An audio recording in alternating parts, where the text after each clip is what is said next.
Hello, everybody, and welcome again to another special edition of a REDL Chat. Today, we have a special guest coming from the real estate industry, and I'm really excited to see the different perspective that he will share with us. Ben is a highly experienced and renowned property development advisor with over 23 years experience in business, tax advisory, and property development, and advising on over $3 billion in property transactions. Complementing his extensive advisory career, Ben also has a broad entrepreneurial background, which includes developing residential land estates and operating various property and mortgage wholesale funds. This unique combination of experience as an entrepreneur and business advisor allows him to provide both highly technical and commercially minded advice to his clients. Ben's key areas of specialization are in property development, wholesale fund management, small business enterprise advisory, property investment, and self-managed superfund strategies. Ben is also an owner and original founder of one of the largest property development networking groups in Melbourne, and the creator of a property development masterclass. Ben, thank you very much for joining me today. And if Thanks, we could Al. start with a bit of your story and how did you get started in your business?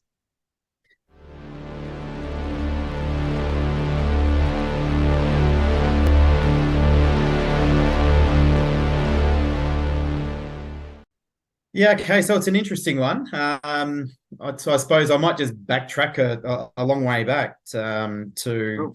obviously when I left high school or secondary college. At that stage, my dad sat me down and said, "What do you want to do?" And at that stage, I didn't really have a clue. I didn't really have any plans for the future. I didn't really I didn't really understand. I didn't really have a career path or anything else planned out. Um, and so essentially I said to him, I said, look, I'd like to do maybe something in business, something entrepreneurial, but I don't really know what I want to do. So he said, well, if you're going to be in business, you need to understand the numbers because business is all about numbers at the end of the day. And he said, so I would encourage you to go and do an accounting course or a business accounting course. So that's what I ended up doing. I ended up going to doing a business accounting course. And then, so that's what started me in accounting all those years ago. Although once I left university, my first role was actually in marketing. So between a couple of people I knew at that time, they were invested in particular internet technology, and this was around the time of the internet bubble, where anything IT related and was gaining a lot of interest within the investment community. And essentially, we did a backdoor listing. We bought out a mining company. So this was at the age of 22, and I helped equity raise for that particular organization. In that capacity of equity raising, they basically said to me, what role do you want to take on in the organization? Because you've done such a great job and we want to reward you. And I actually started out being, again, the national sales and marketing manager at the age of 22 for an ASX listed company.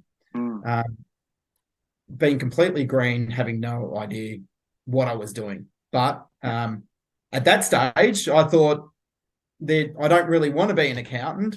I didn't see myself as an accountant, and I wanted to do the marketing role. As everyone knows, with the IT bubble, that all burst. I saw the writing on the wall, and I thought, okay, I'm going to go back to my roots, go back to my education, and I'm going to go bunker down into more of a traditional accounting role, which is what I did. And then I started to get in tax advisory, which I probably enjoyed the most out of most of the accounting roles because I felt that, you had the opportunity to really work with a vast amount of clients from all kinds of various different industries and and it taught you a lot about their businesses and about what they do, and it also taught me a lot about what makes a successful business and a successful entrepreneur. So from that, and again with my own entrepreneurial aspirations, within my role within an accounting firm at the time as an associate director, there was an opportunity to basically invest into some property development transactions with a client. That role ended up extending from just being an investor to taking on essentially being the development manager for those particular projects. And from there, we then went on to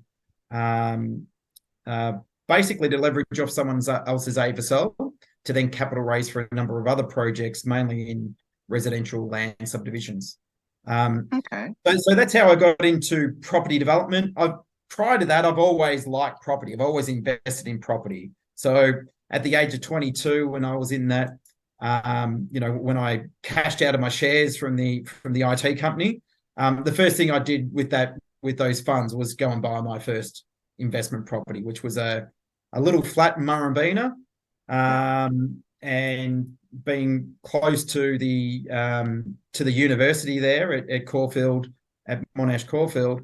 That's basically my first foray into property, and essentially I had the renter that I when we first put the property up for lease, I had a renter pay me 12 months rent in advance of which was brilliant at the time, and basically paid me, I think, 10 or 15% more and 12 months rent in advance. I was an international student. So I then took that money and then purchased another unit around the corner as a deposit. So obviously they were a bit cheaper units back then. But that's how I initially got into property, and that started my affinity towards property in those early days. And then I've extended that obviously over time into property development as opposed to just being a property investor. So that's how I started out, and then essentially I've then as an advisor, I've then started providing more, I suppose, focused services in that space and more specialized services. A lot of it's been built around my own experiences as well, not just the technical tax elements and the financial management elements with property development, but also with my other entrepreneurial experiences in running funds and obviously being a development manager and also running a mortgage fund as well. So I understand the financing aspects of property development. So I've basically, most of the things that I've been involved in entrepreneurial ventures have all been focused around property development. It just coming from a lot of different angles, and that's me again educating and looking at opportunities in the industry. You don't always have to be the developer to make money. There are other areas and entrepreneurial activities that feed into property development that a lot of, I suppose, people that may have had aspirations to be a developer may end up venturing off into as well. So that's how I started out in property development. That's how I started out in accounting. More recently I've just started up my own practice under Payne Advisory Group. And again, providing more focused and a more of a boutique service and a personalized service to property developers, and really with the aim of being their close strategic partner in helping them deliver successful projects. Right. So essentially you're providing, so that's your ideal client, providing some targeted and specialized services.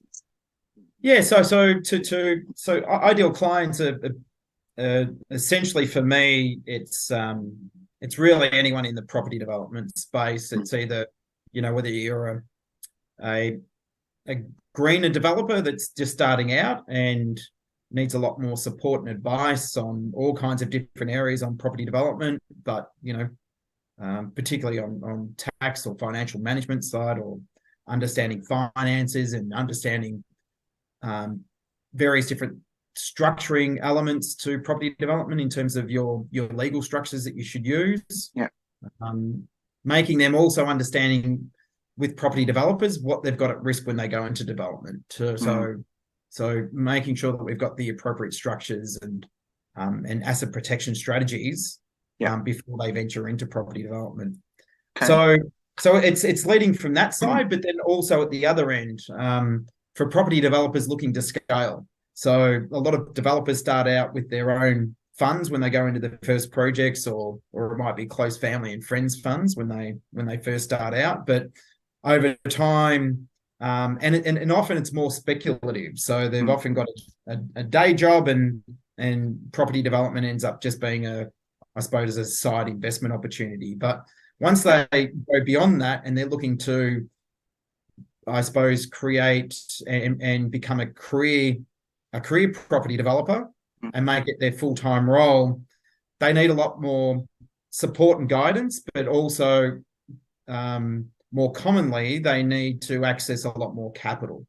So for those clients that are looking to raise capital and don't have, I suppose, the expertise in operating funds, and also not wanting to operate funds,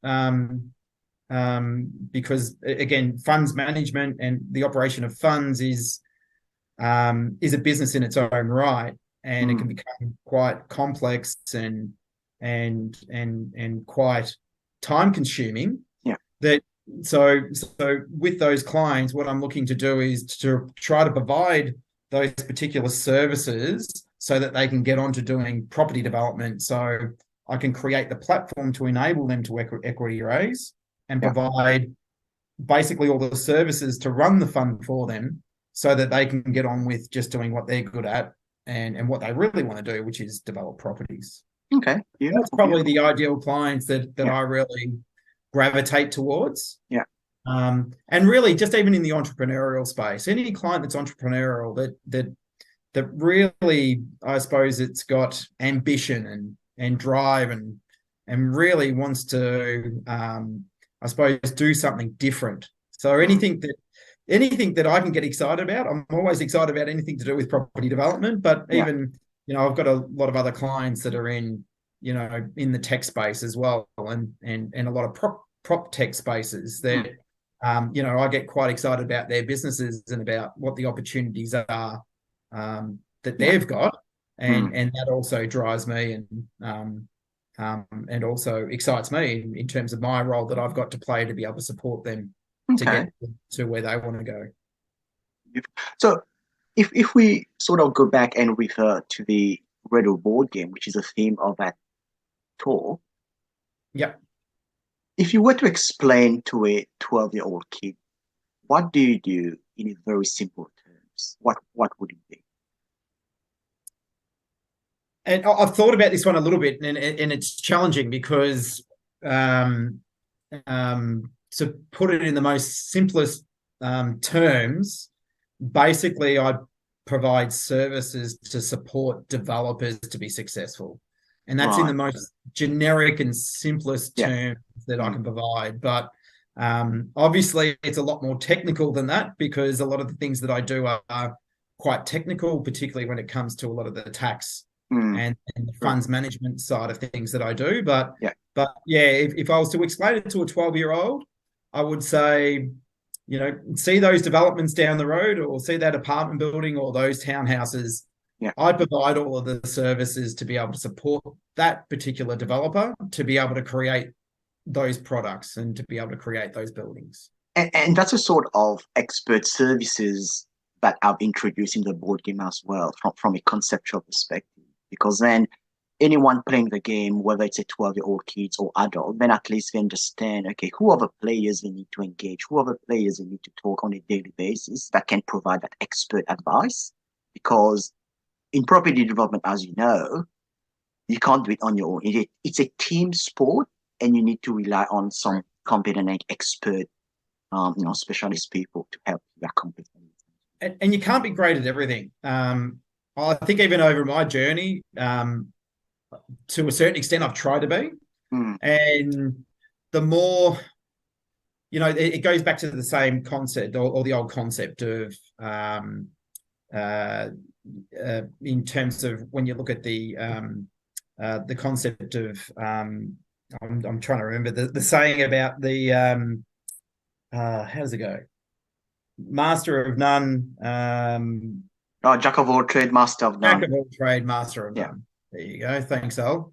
But I think a lot of accountants over their journeys have tried to be that to their clients. To some extent, their clients want them to be that to them because they feel comfortable and there's that trusted relationship that you've got with an accountant. But by being that jack of all trades, you end up losing that specialist service or that specialist advice that you can give to somebody. Yeah. Because your time's consumed in trying to be so many different things to so many different people. So that's why I've tried to specifically focus on certain industries or certain types of businesses or business owners. So I can provide a more of a specialist service and then not try to provide every service under the sun. So you'll see a lot of other accounting firms will be finance brokers and financial planners, and then they'll try to do all kinds of other different areas, which, and again, I've been in accounting practices before in the past that have tried and attempted to do those. Yeah. But unless you're the size of a big four accounting firm, like a KPMG or a Deloitte or someone like that, where you've got, thousands of staff, you don't have the time and the ability to be everything to everyone. So that's so true. Yeah. So the same concept then applies to a developer. You're not going to be the expert in everything. So surround yourself with the people that are and focus on what you're good at. Focus on what your skill sets are that you're bringing into development. If your skill sets are sales, and if you come from a selling background, or if you come from a business development background, use and in property development, use those skill sets that you've got to sell the property, but also to sell the investment opportunity out to investors, because that's your skill sets.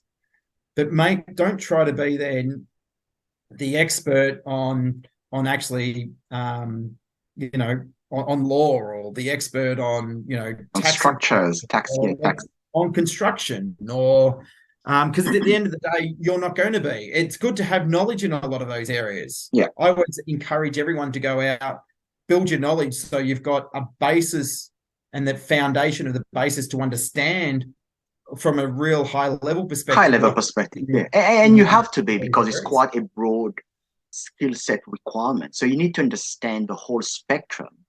Correct. At a high level, but then when it's go down to the trenches, you can't be an expert in every single field. You cannot. Correct. So even from, like, if we take the most, I suppose, acquisition stage of a property development, in acquisitions, I'll do obviously a lot of the legwork to when I'm acquiring a site, and when I'm in acquisitions mode, I'll do a lot of the initial legwork around the planning concept, so I can quickly eliminate property, so I'm not wasting too much time on properties that just don't work from a planning perspective. Yeah. But I'm also doing it obviously because I've got a background in accounting and financial management. I'll also do obviously all the due diligence from a financial management point of view as well.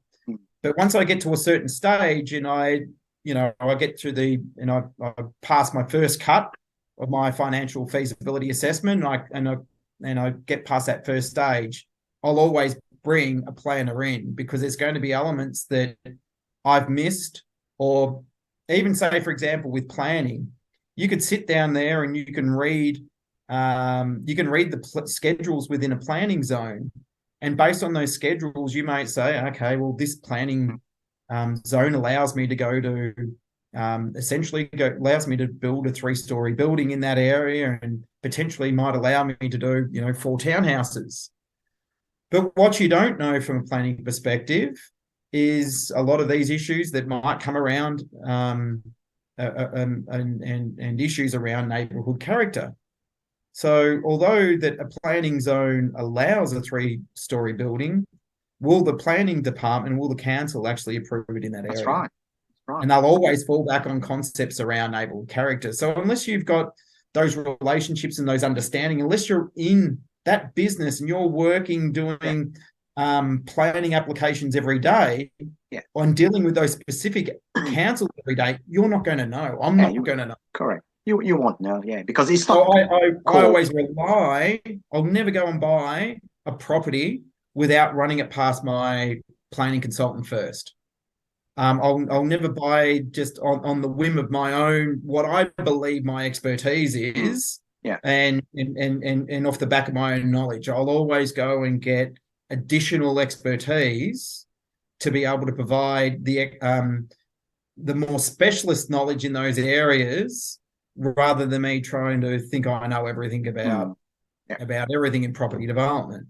So I think that's an important step, and that a lot of people fail to do, particularly a lot of the, I suppose, the greener people. And you're quite right, because a lot of starter developers, they try to save some money, which is sometimes it's a different type of mindset. They try to do everything themselves at the start because they don't have zillions of dollars to spend. But they don't know the critical factors that sometimes if you miss a few things, it can burn you big time on the project. And relying on a specialist expert in that area will hopefully save you time and money on your project. And look, the crazy thing is, in property development, you've got so much to risk when you go into it. And the reality is that a lot of people that are new to development don't treat property development like it's a business transaction. Business. They treat it just like it's an investment opportunity, and a lot it's of like the time it's a bit like an extension of property investment, right? But it's way off. Correct. And it's more of just a speculation. But you don't speculate when you're going out and buying a site for $500, $1 million, $2 million. Do you know what I mean? Like, it's too much money to speculate on. I've got clients that, and again, property developers come from all kinds of different backgrounds. There is no formal education you need to be a property developer. There is no, there is no license that you need. Basically, if you've got access to equity, anyone can go and buy a property and be a property developer. And the problem is, because of that, a lot of people basically speculate, or they talk to a friend and their friend's gone and made some money out of a property development, or they've read a book or something, or they've seen some advertisements being promoted on Facebook or wherever. And then they think they can go and do it themselves because they think it's quite easy, because everyone makes money in property development, apparently. But so I've had clients that have come from, again, very different backgrounds, but the funny thing is that they don't often, and successful entrepreneurs in their own right, and they don't apply the same principles of their own business into the property development transactions. So where they might be quite thorough in terms of their own business, and if there was any business opportunity they were to take up. So say, for example, if they were going to do a merger and buy another company for $500, $1 million, the amount of due diligence that they would do on that company and that merger before they went and bought it would be quite extensive. They'd get their lawyers involved, the accountants involved, every specialist they know involved in terms of before they undertook that acquisition. Now, but the same entrepreneurs would just go out and buy a development site thinking that they're going to make money out of it because, they're, I suppose, from their perspective, they look at it and say, okay, the neighbours next door's built, 4 townhouses, so I'm going to be able to do the same on this block. And, in the roughly in the back of my head, I know that Metricon can go and build a house for $200,000. So I can probably build a townhouse for $150,000.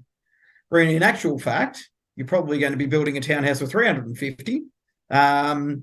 And so, but these are the I suppose the mindset a lot of people have when they go into property development, when they're quite green to it, that they don't use that business mindset going into property development. So I'd always So true. encourage everyone, treat it like a business. Yeah, Do especially when you're running, when you're research. building property development, townhouses and apartment, it's a multi-million-dollar transaction, Correct. right? Correct. And you don't want to risk it because a lot of developers got burned in the past. Correct. Yeah. I've even had another client that I can reel off about 1,000 examples of clients that have gone wrong, and particularly even just straight at acquisition stage. I had another client that went and bought a property at auction, and it already had permits approved for, I think it was 10 apartments. And it was down on Burwood Highway in Burwood, right near Deakin University. And I asked him straight out, I said, how did you come up with the price that you paid for that property at auction for? How did you work that out, whether that was going to be successful? And he said, well, I went to so many auctions and I kept on losing out. So I and other similar properties sold for the same amount in the area. So I just figured out that that's what I needed to pay for the site to win the property. That's more of a gut feel transaction, and it's a gut feel, but at the end of the day, there was no analysis on what the total costs of the development were going to be, what the end value of the product was going to be when it was going to be sold. So you could even work out whether it was even profitable to buy it at that point. True. So, and so again, when I went back and I went through the strategy with him and said, okay, this is how you buy property development. This is the fundamentals that you should have been looking at when you were purchasing it. Even if it does have a permit, you've got to make sure financially that this you can finance financially, you can finance and inject the amount of equity required in the project and so on. Correct. Now I can tell you for a fact that developer bought that site 8 years ago. That site is still undeveloped on Burwood Highway. He's got to hang on to it for that many years for this thing to even make sense. Just miss opportunity. Can't resell it to anybody else because nobody else is going to pay that amount of money for it, particularly in this market when construction costs have gone even higher as well. But nobody is prepared to pay for him even anywhere near the value that he purchased that site for. So he's probably, just to even break even on it, he's probably going to have to hang on to that site for another 8 years, and then he might be able to break even on it, or maybe make a slight margin. But what was the opportunity cost of him hanging onto that property for essentially 16 years or 15 years before he's even going to be able to develop it? So again, that's one simple mistake. He didn't use or get the right consultant around him to advise him. Correct. And probably at that time he was just thinking, oh, he could do it himself. Let him save a few grand here and there to be able to do it. Now the costs and the missed opportunity of that transaction, now he has to still keep it for the next 5 to 10 years. Correct. And if you have a look at what even property has done over that period of time and potentially what it's going to do, his opportunity cost of having that money locked up in this site just to maybe make a profit in 8 years, 7 years time, or whenever it's right for it to be developed. The opportunity cost of those funds is significant. He's probably, in terms of that particular site, I think at the time he paid $2 million. The opportunity cost of that is probably going to be another $2 million that he's missed out, even just from passively investing it into property, not even without developing it. So that is, for him, it's those missed opportunities, which are also, he's in a fortunate position that he was quite successful and an entrepreneur, and he's made a lot of money out of his business, that he wasn't in a position to be forced to be able to have to develop that property or be forced into a sale position in a fire sale. Otherwise, he would have been in real strife. And a lot of properties aren't in the same financial position that he was in. Okay, interesting. So at the moment, how do you see the market going, especially with interest rates still going up and unemployment going still within reasonable limit? How do you see the market and the construction and the real estate market? panning out? So, so it's an interesting one. There's always, within any market, there's always opportunities. And it's about recognizing those opportunities and being ready to pounce on them when they're available.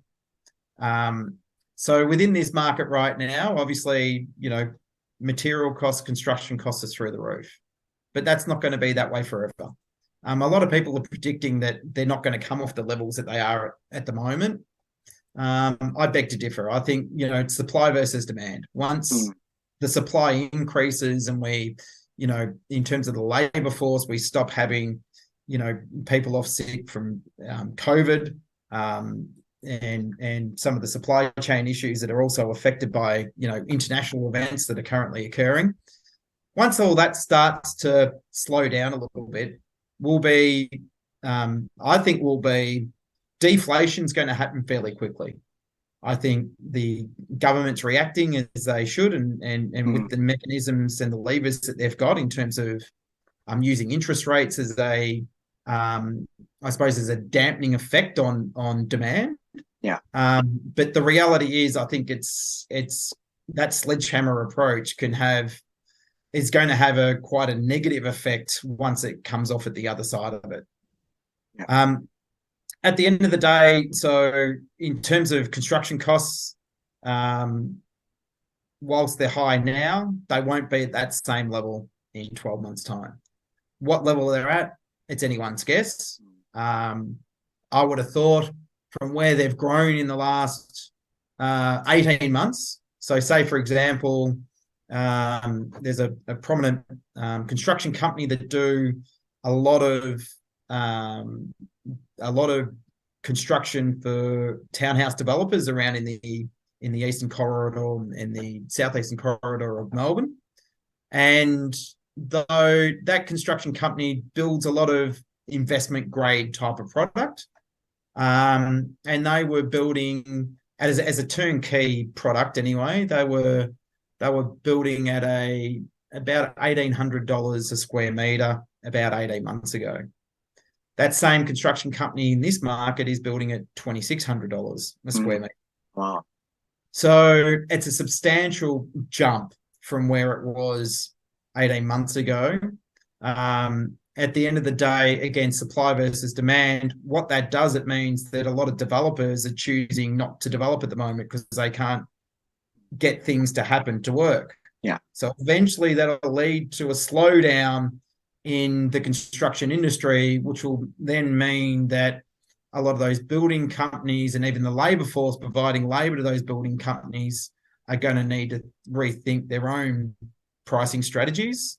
And then essentially you would think that there will be a build-up on the supply side because of the lower demand from the material companies and the manufacturers and also the retailers that provide the materials, that we should see some decreases coming in to the market there as well. So my thoughts are it could be anywhere up to about 20% as in a decrease in the cost of construction in the next 12 months. Yeah. Other people have got quite different views, but that's my view.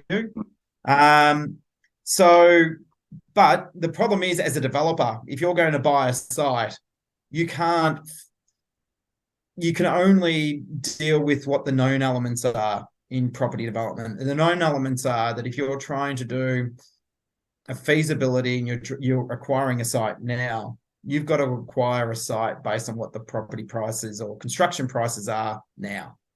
You don't factor in, unless you're doing real long-term projects like 10-year plus projects, you can't factor in price decreases, or even you can't factor on your costs, but you can't factor in at the other side of it as well. You shouldn't be factoring in price escalations or market value movements in the values of your property in 12 months' time. Yeah.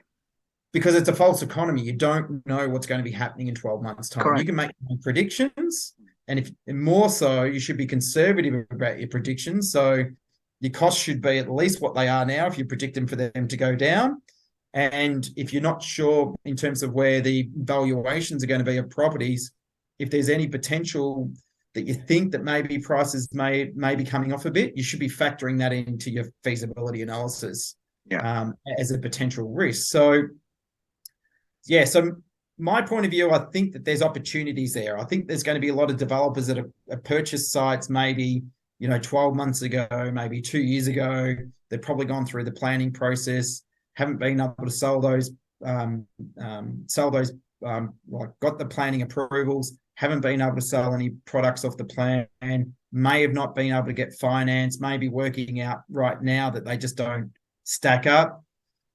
They may be looking at the opportunity cost of their funds. Their investors may be, maybe giving them grief because the project's taking a lot longer than what it was supposed to, and they've got diminishing returns and all those type of things. So there may be potentially some fire sales that might happen in these next 12 months. So that's when the opportunities to strike as a property developer and to take up potentially some discounted product that may be coming onto the market. It may or may not happen that way, but you've got to be prepared for it. I think there'll be a little bit that will happen. With all of that being said, and looking longer term, and particularly with some of the things that are happening from a government perspective and what they're trying to encourage, and them trying to build the labour force here also in Australia. Obviously, we've seen them announce that they're going to be increasing our immigration rates again, and essentially they'll be up over 200,000 people will be migrating to Australia on an annual basis. All those people need somewhere to reside. So they're either going to be renting something or they're going to be buying something. So that's going to be either put demand on the rental market, or it's going to be putting demand also on the acquisition side. Now, particularly with a lot of other countries where people come from countries that you can't buy freehold property, and you can only buy leasehold in a lot of countries, particularly a lot of Asian countries. The opportunity when they come to Australia and they see that you can actually buy a freehold property and that they actually own that title is quite attractive to them. So a lot of the migrating population will be attracted to, again, if they can afford it, they'll be attracted to acquiring a property as opposed to renting a property. So there are opportunities there in terms of that demand on the product. So in terms of how that works then in terms of valuations on properties, my view is in terms of valuations at the moment, you're getting a lot of the economists that are factoring in or substantial devaluation of properties in the next 12 months to 2 years. I've heard figures up to 20%. Personally, I can't see that happening because of the other factors I was talking about before, particularly with our increasing numbers that we'll be bringing in from migration. I can see certain areas, though, that have had massive growths in the last couple of years. I can definitely see those markets cooling off a lot and being significantly devalued. Say, for example, a lot of these, with COVID, there was a big exodus in terms of people looking to go into coastal and regional areas. I've got a holiday home down at Venus Bay that over COVID went up nearly 70 to 80%. Now, that's not sustainable. And also, for me, it was an artificial growth and an artificial valuation that was always going to come off. So when you're talking about properties coming off, that property probably does have at least 20 to 30% to come off. So when you get the economists that are talking about, 20%, it's not a broad brush in terms of where that 20% or that deflation is going to happen. I think it's going to be in quite specific areas where we've had, unrealistic growth. Correct. We've had these unrealistic spikes because of people thinking about working from home or people thinking about I suppose lifestyle decisions about where they want to live. But I think the swings and roundabouts will come back around again, that once that all this stuff dies down with COVID, and once I suppose, the fascination and the fantasy of living in some of these areas kind of wears off, I think we'll see, quite significant deflation in those specific areas. But say, for example, a lot of the inner suburbs of Melbourne, if you look at over the last 5 years, they haven't had significant growth. But they've had some positive growth, they've had some negative growth, they had some positive growth pre-COVID, and they've come off maybe 5 to 10%. But I think we'll see quite a dampening effect in that market. I can't see that coming off much more. It might come off a little bit, but I think it'll plateau. Yeah. But once that migration starts to kick in, I think it'll be those markets that will see potentially will actually see growth. At the same time, those other regional and coastal markets will be getting substantial deflationary pressures on the pricing. Okay, wow, quite interesting. If you could go back to teach to your younger self, or to teach to your kids, what would you teach them? Don't be afraid of risk, but make sure it's a measured risk. Make sure you don't bury your head in the sand with risk, and don't be so make sure you understand it, and make sure you try to, as best as you can, mitigate against it, but don't let it stop you from doing things. I think naturally, as an accountant, you're quite conservative when it comes from a risk point of view, but that by being conservative, it can stop you from taking on a lot of opportunities that you would have taken. Correct. You miss a lot of opportunities because of your conservative nature being an accountant. And definitely for me, I've missed a lot of opportunities over my life from being conservative in terms of what I do. And I suppose it wasn't until, a number of years ago that when I started to get into property development, that I started to be a little bit more of a risk taker from that perspective, to say, look, if I'm going to get ahead in life, I'm going to need to do more than just, being an employee and taking a wage for an employment. I need to look at, either starting my own business or look at some of these property development opportunities or other investment opportunities if I'm going to get anywhere in life. So don't be afraid about risk, but take a risk measured focus when you do it. Just understand the risks and be measured about it.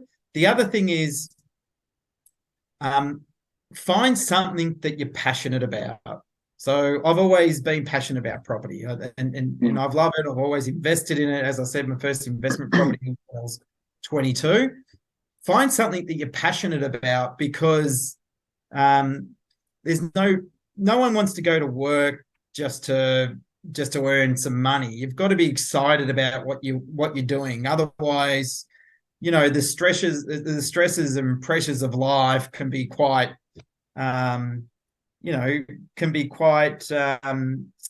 depressing sometimes, even going to work and suffocating. So but if you're doing something you're passionate about and something that you really love, and you love going to work and love doing what you do, you're going to be enthusiastic, but you're also going to be much more successful at it. So find that thing that really drives you, that something that you're really passionate about.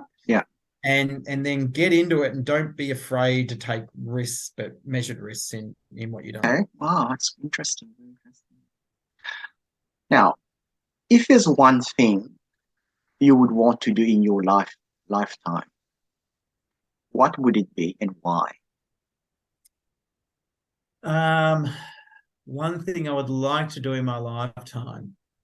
I'm actually not sure. I think I think with me it's always work-life balance. I've worked for larger accounting firms where that probably isn't their objectives. It's, you work for the company and they'll take every blood, sweat, and tear out of you, and until you're exhausted. But for me, it's always work-life balance. So if there's any one thing, it'll be more on that lifestyle basis. So it'll be, for me, it's always make sure that we get in, a decent holiday every year and spend time with the family. For me, is my number one goal is family time and having a break and unwinding. So my one thing every year: get your holidays. Work hard, play hard. Have that proper balance in life. Don't let work consume you so much to exhaustion. So true. So true. And last but not least, any final words of wisdom you'd like to leave with us? What would it be? I think it goes back to some of those points that we were talking about before. If you're going to go into property development, focus on what you're good at. You're not going to be great at everything. You can learn a lot of aspects about property development in a lot of different areas, but focus on what your skill sets are and what you're great at, and then surround yourself with experts that are good in all of those other areas. That expert team, and particularly trusted experts, is really important in property development. Even from my own perspective, sometimes, I had to learn the hard way. And it was the reason why, if I backtrack to the reason why I set up the networking group in Melbourne with Property Developers Melbourne, the reason why I set up that networking group in the first place is because you don't know what you don't know until things go wrong. And where I thought I knew a lot about property development, and I thought I had a good team around me, I didn't realize how poor some of the experts were that I was dealing with until, excuse the French, but until shit hit the fan. So when I was developing property in the middle of the GFC, and basically I really had to roll up my sleeves and really had to take on board some of the other advisors. One of my, say for example, the project manager almost went amiss through the GFC. I had to essentially take on his job and his role to make sure our projects were successful, even though I had no idea or no skill sets or background in project management. I really, again, I had to roll up the sleeves, get into there, but then I had to rely on bringing some other experts around to support me around me, and really to be able to do that service myself. Otherwise, the project wouldn't have been successful. So again, the idea of starting up the networking group was to expand my networks within the property development industry. So I had a number of different networks, or now I've got 16,000 members within our networking group. So there's probably not an issue that I would have in property development right now that I wouldn't have a trusted expert that I could go to help me solve that particular issue. So surround yourself with your experts, and don't be complacent as well. Don't think because you've done developments a number of times that you can't continuously educate yourself. I'm always looking for ways to educate myself in whether it's property development from a financing perspective, whether it's from as an accountant, and as a CPA, I have to update my knowledge on tax and advisory services on an annual basis anyway. But again, mine's singularly focused on tax. So I'm never going to stop learning about tax and accounting issues associated with property development transactions. One, because I have to, but secondly, I'm interested in it as well, and that's what makes me a good advisor. So continue to learn, continue to challenge yourself, don't be complacent and rest on your laurels from from your previous successes that you've had. Yeah. Sometimes, again, I get developers that are even career developers that still make mistakes 20 years, 30 years into developing, because they get complacent. And I've had a developer say, for example, you don't want to be complacent in this environment and going into doing a financial feasibility saying, okay, 2 years ago I did the last project and my construction costs were X amount of dollars. That's what I'm going to put in my feasibility for this next project that I'm looking to acquire, or this next site I'm looking to acquire. As we know, if you took those steps without doing your research and without contacting all of your builders within your network to inquire about what the construction costs are, you could make a disastrous mistake and a disastrous assumption by being complacent about it. So yeah, don't be complacent. Continue your education. Always educate yourself. Okay, excellent. So any concluding remarks now? Are there any questions that I could or should have asked, but did not ask you on the final takeaway from today's chat? I think we've covered off most of it. And as I said, for myself, I've definitely, had a vast career across all different areas and sectors within the property development industry, and worn a number of different hats. So I can kind of put a lot of the pieces of the puzzle together, where it's really hard for a greener developer to be able to do that, because there are a lot of difference and various factors that go into a property development transaction. So I think we've covered off on most of the main points. Get education, learn. Before you go out and even think about being a property developer, you really need to understand the basics of it, and you need to understand, the risks of property development. You need to understand, all the key aspects of property development, from marketing and selling to planning, construction, even the legal aspects of property development. For lawyers love property developers because you're probably dealing, and a lot of the times these legal firms, property developers are typically their biggest clients, because you've got the potential. It's not just your legal documentations that you need to produce for acquiring a property. It's your legal documentations associated with onboarding investors. It's your legal documentations for engaging all your consultants and your contractors. It's then your sales contracts, and then it's litigation that always seems to happen, because in property, the general rule of thumb is, stuff always goes wrong, and nothing's. And how do you mitigate that risk from a legal perspective? Correct. Yeah. And so you've got to make sure that you understand that property development is going to be challenging. You've got to be prepared to get down into the trenches and really roll up your sleeves as well, and be prepared to fight, because sometimes it's not easy. And there's a lot of, for as many property developers that are successful, there's probably 2 to 3 that aren't. Even though that you'll get a lot of people telling you how much money they've made out of property, they don't tell you about, again, it's like a gambler. They always tell you about their wins. They never tell you about their losses.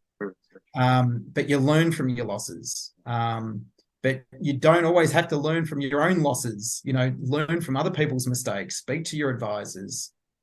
Speak to your consultants. They'll be able to, give you the good, the bad, and the ugly about everything. So, yeah, just make sure, again, educate yourself before going in. Don't go in there blindly, because it's too much money that you've got at risk. Now, for people who are just listening, not watching the videos, how can people get in touch with you for your professional service? So obviously we've got a website. It's Payne Advisory Group, Payne spelled Payne, advisorygroup.com.au. Check out our website. We've got, if you look under our specialisation pages, we've got a specific section there for property developers, also property investors, and also for anyone looking to potentially wanting to scale their property development activity, and they might want to look at some of the funds management stuff and services that we offer as well. So check out our website. You can also email me at ben@payneadvisorygroup.com.au, or my mobile phone number also is 0408 455 868. Okay, beautiful. Yeah. I mean, as part of the video, we will include all your contact details, but for people just listening, not watching, then it's good to have a contact.